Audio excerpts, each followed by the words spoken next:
Hi, welcome back to Red Ibis Coaching. I'm Heather, and today I want to talk more about perimenopause and how you can use positive psychology to make perimenopause less of a fucking nightmare.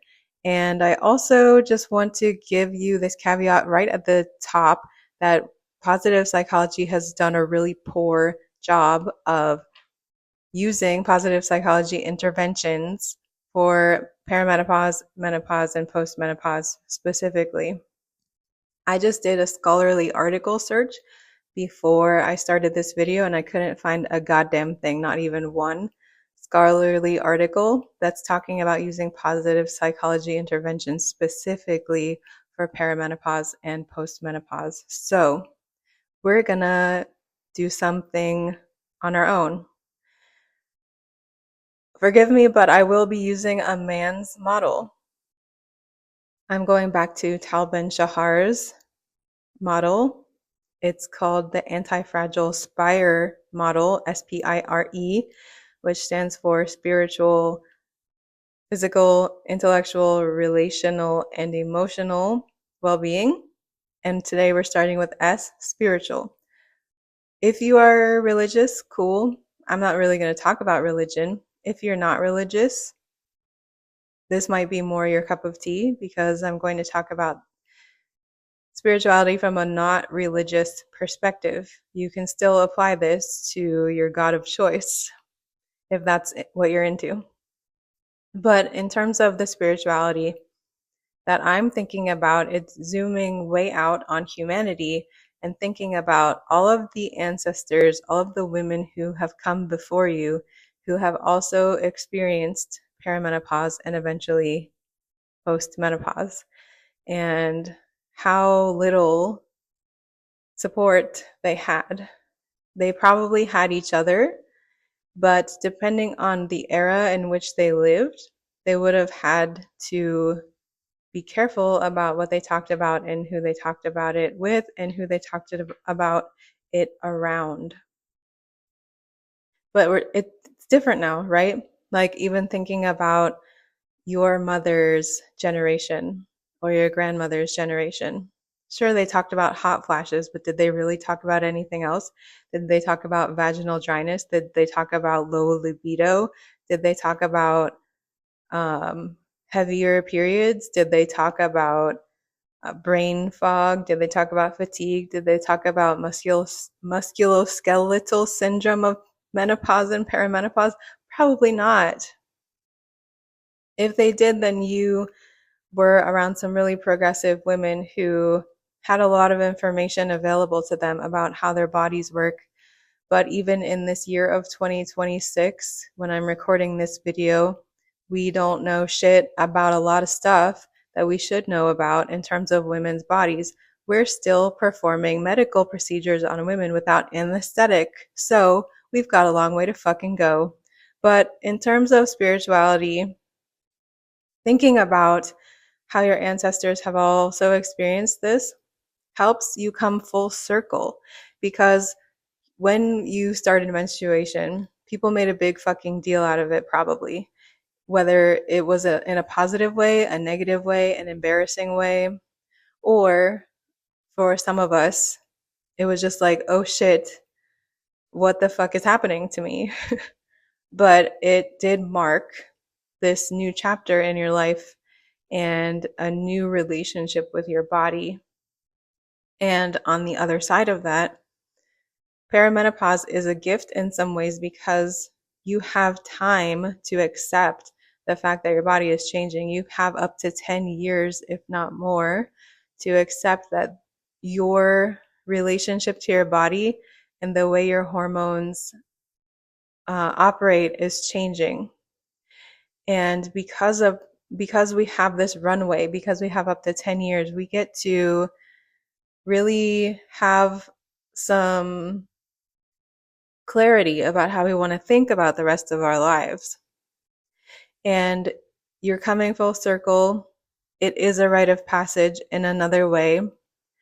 And you will know with 100% certainty that the idea that there is this bioessentialism that you can only be a woman if you can reproduce doesn't make any sense when menstruation ends and it will no longer start ever again, and you're still a woman. Just saying. So, as you try to wrap your head around the fact that your hormones actually affect every system of your body, and as your hormones fluctuate and change through this transition, you're going to have to make decisions about how you will care for your body, how you will nourish your body, how you will keep your body active, how you will think about your body, how you will speak about your body, how you will appraise your body, the different things that you use, like the measurements, the metrics that you may have used to decide if your body is, I don't know, good enough, fit enough, active enough, attractive enough, womanly enough. All of those will change again. And it's a new chapter and a new opportunity to get right with your body and get right with your relationship with it and get right with yourself and to use a lot of self compassion. And why would self compassion be spiritual? Because your relationship with your body is one of the most important relationships you have. Your body is the only reason you're alive. You cannot exist without this vessel. So, how do you want to think about this precious container that holds whatever it is that you are, the essence of you? How do you want to care for it and honor it, even though things are changing? And you have time to think about that. You have time to think about how your relationship to reproductivity can change, and the way you think about it can change. And you can look back on your younger self and say, you can have compassion for her, right? And if you can have compassion for your younger self, then you can have compassion for yourself now. And you can, estimate or envision how your older self, your elder self, will have compassion for the person you are right now going through this challenging and tumultuous change.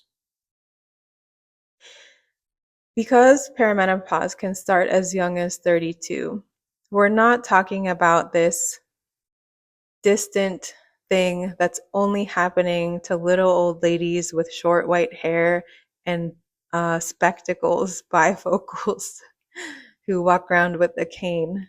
If that's you, hello, you're also part of this community. But 32-year-olds, we're not like, I'm older than 32, but you're not there yet, right? You're not the little old lady yet, but you're becoming her in some ways.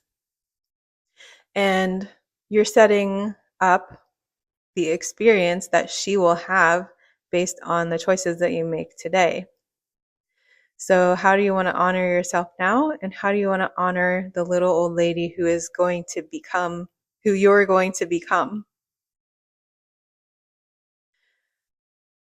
So thinking about this as a rite of passage, thinking about this as a community, a collective of people, majority women, majority identify as women, who have an opportunity to not neglect themselves the way previous generations have, and how that can really shape the next 10, 20, etc. years, because we have some information now.